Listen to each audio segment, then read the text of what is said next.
Hello and welcome to Follow the Boat's daily specials. We're putting these out every day, answering your questions. And so these fall outside of our normal vlog. So if you're not subscribed and you've just stumbled across this, then please hit that subscribe button. And I need to very quickly introduce our cat Millie, who has only just woken up. So that's why she's a little bit agitated. But this is Millie, and today we are going to talk all about pets on boats.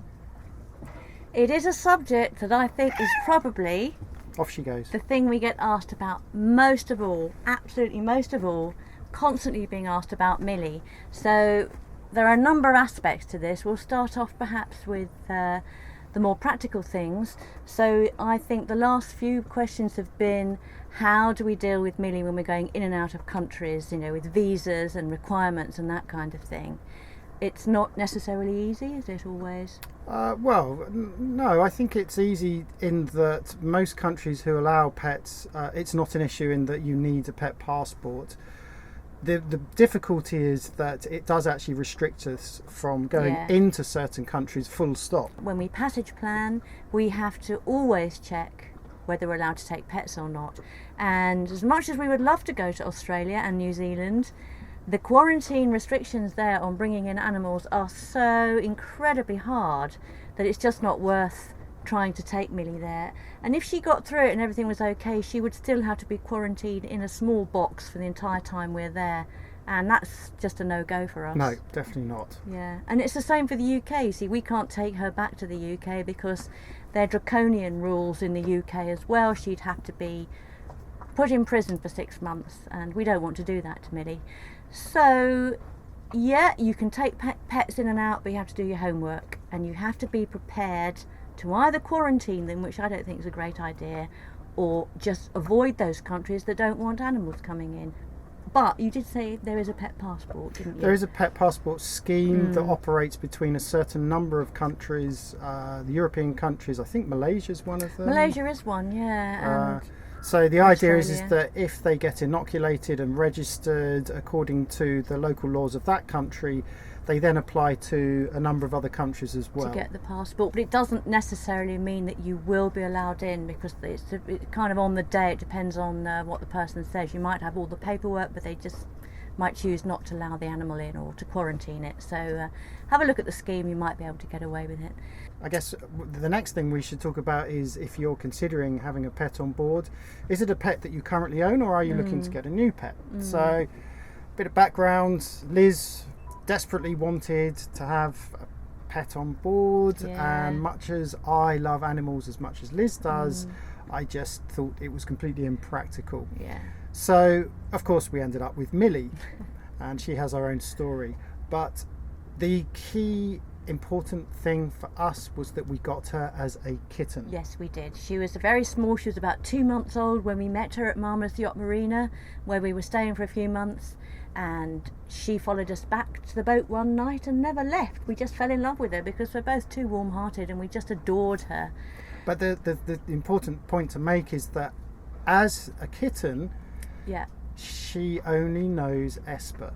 She hasn't had a previous life ashore, and I think this is an important point to make, because we do get asked a lot from people that own cats and dogs who have had a pet for a number of years on land. So should you then take them from land to move on to a boat? Well, I guess that really comes down to the individual cat or dog or animal, to see whether you might find that they're very adaptable. Yeah, we know stories on both sides. We know some cats and dogs that just love being on the boat because they just want to be with their owners and don't really mind where the owners are, and as long as they're with them, they're happy. Others that just hate it. There was a couple we met in Turkey. They had 2 cats. One of them hated being on the boat and the other one loved it. And every time they anchored near an island and the cat could see land, the one that hated the boat, it would jump off and swim to land all the time. And eventually they left it on land because it found a family there and they were happy with it. So they left their cat there. It doesn't really need to be said, but I'll say it. You've got to think about the animal first. You can't think, I want the animal, and be selfish about it if the animal's going to be unhappy, because that's akin to cruelty, really. So you've got to absolutely make sure that animal is going to be comfortable on the boat. Yes, you said we've never done it, so although people keep asking me what would you do with your cat, the only thing I would say from having years and years of having cats and dogs is that, you know, when you move, and if you have an animal, you should keep it inside for 2 weeks. If you get to your new house, you get the animal inside so that it gets used to where it is. And it marks its little smells everywhere. It becomes used to that being their new home and used to being with you there. At least you've got a fighting chance then, so the animal's used to it. And then gradually introduce it to being out on deck and being outside, and then the actual sailing, because even though Millie had been with us for 2 or 3 months in the marina, she hadn't been sailing before, so that was a test.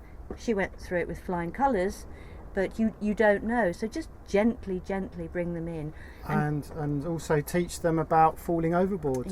So it was something that Millie did quite frequently in Turkey, but it wasn't a problem because it's non-tidal. We had a platform, an old swim platform out the back with a rope, big thick rope. So she naturally swam around the boat and went straight for that rope and climbed out. So she managed to get herself out. Toilet training.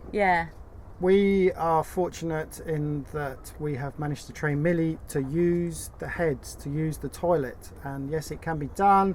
There are videos out there. We will still put a video together ourselves about Millie using the heads. So she does actually climb onto the toilet. This, of course, saves money and, more importantly, mess on the boat with litter. No cat litter. You really don't want cat litter under your feet. Oh, it's horrible stuff. You just don't want it. But with dogs, we know people that have, for example, the fake grass that you get in greengrocers and supermarkets on their displays. They have a piece of turf which will be on a piece of string. They may leave it on the back of the boat, train the dog to do their business on there, and then they can literally just throw it over the side and dunk it in the water to clean it. That's what they do on passages. So if they're on long passages and they can't take the dog ashore for some exercise, then they have to be able to do something.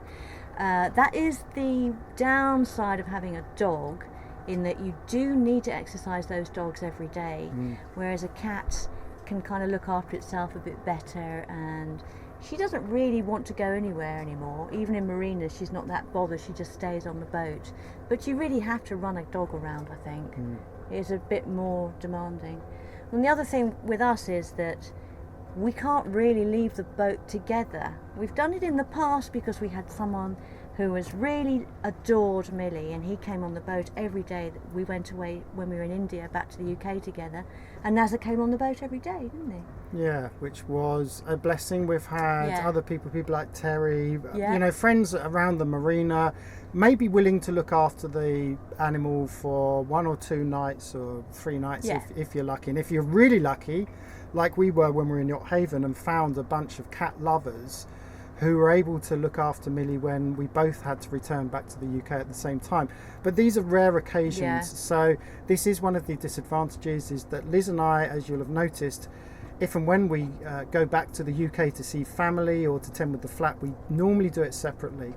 So we take it in turns. One of us will stay on the boat, because, to be honest, we don't like the idea of leaving Millie on her own. You know, even if it's someone you know very well looking after them, it's not you, it's not mummy and daddy, and it's just not fair on the animals. So unless you're prepared to, you know, to find someone that you absolutely trust, then we would say one of you should really stay behind. You should. It's your responsibility. You've taken this animal, put it on the boat. It's your responsibility to make sure the animal is reasonably comfortable and happy. I mean, I would have thought a boat sitter would be the best thing, to have someone on the boat with her, because otherwise it's hours and hours of just being on her own. So we probably won't do that again unless we can get someone on the boat, I think. No. Other thing you have to think about, of course, is food. Making sure that you have a big supply of food if you're going to be going offshore or spending time in areas where you're not going to be able to pick up their normal cat or dog food or whatever animal you have. Millie is a cat, so she naturally loves fresh fish. She does. So when we do catch fresh fish, if it's only a small fish, Millie gets it. If it's 2 big fish, we get it. But if we can, we'll try and get 3 fish, so we have 1 each.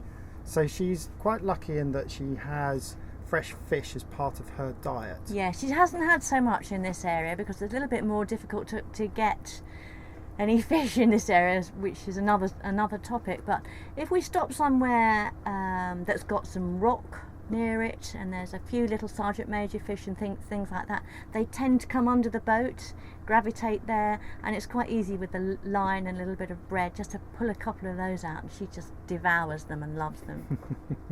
One of the other things to consider is safety when you're sailing, and with Millie during the day she's pretty much in the cockpit with us all the time. That's her choice. She has a number of places below where she can go. Occasionally she does. She'll go into, we open a few lockers for her so she's nice and safe and she can tuck herself away. On big ocean crossings, or if we're in stormy weather, that is what she tends to do. But most of the time, even we were healing like that recently, and she was just in the cockpit with us, absolutely happy. She likes to lie down. She goes to sleep and she just looks at us, makes sure everything's okay, and goes back to sleep. But we don't normally let her out of the cockpit. No, we start to get a bit nervous when she goes outside of the cockpit, especially when we're sailing, obviously at anchor. We still keep an eye on her. You know, if we're sitting here at night having a drink in the cockpit, we always keep an eye on her. But when we are doing the big crossings, night time, which of course for cats is their time, that's when they wake up. So it's a little bit difficult because we then put her down below. We don't allow her outside. And of course, if you're doing long crossings, we tend to close up everything down below anyway, so she can't climb out of a little hatch. So that's the general rule. She stays in down below.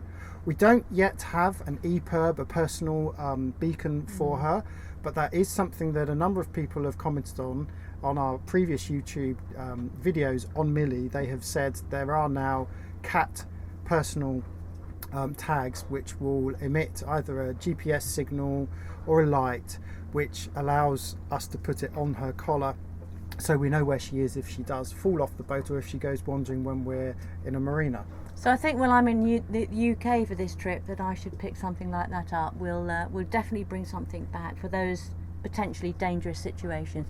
So yeah, when we're sailing she loves it. She's asleep most of the time, and fortunately she's down below at night.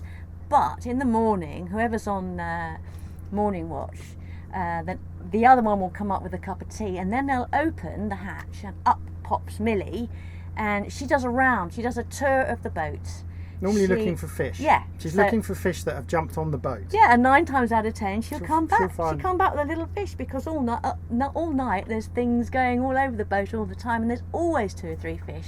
So she loves it. She brings them back to the cockpit and eats them there. So you can see this is the joy that having a pet on board brings us. And despite my initial reservations, I would not have it any other way. No. We can't imagine being on Esper with just Liz and myself. Esper is 3. Esper is 3 of us. Yes, it is. It's Liz, Millie, and me. Anyway, I hope that helps. And if you do have a pet on board, they will bring you years and years and years of pure joy. Yes. And if you have any comments or any more questions, put them below. We will try and answer them as soon as we can. And don't forget to hit that subscribe button. That's the end of today's little special. Tomorrow we're going to be doing one more. Yes. Don't know what it's going to be on yet.